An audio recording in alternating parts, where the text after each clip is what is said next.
So, pinakita ko na sa inyo yung part 1 and part 2. Ito naman tayo sa part 3. Dito tayo magsisimula. Ayan. Diyos ko, napakarami.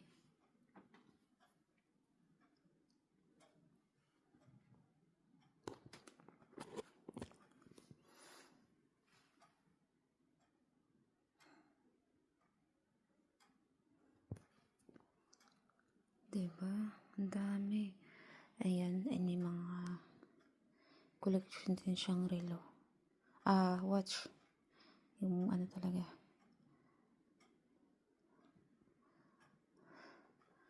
Ayan. Ano ba to siya? Parang microphone.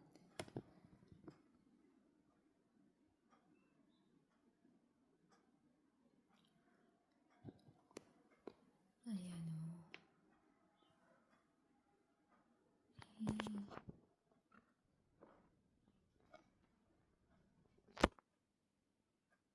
Napakadami.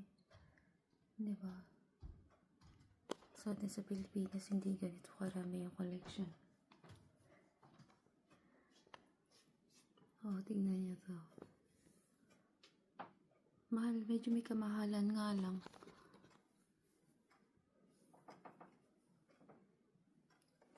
Ito, kasama din to sa collection. Nakalak.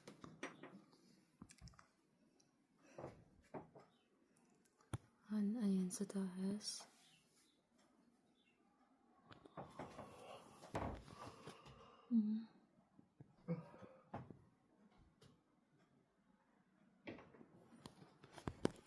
Pakalaki ng ang bigat ng butterfly na to.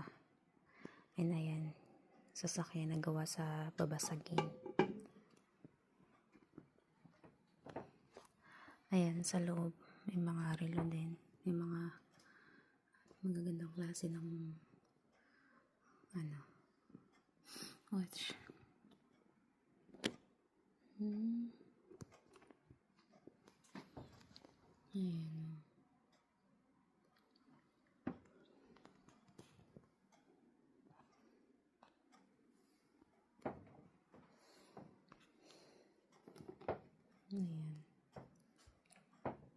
Basta lahat ng makikita nyo dito sa loob nitong kwarto.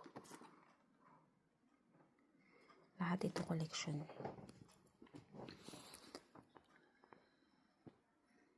May mga sentimental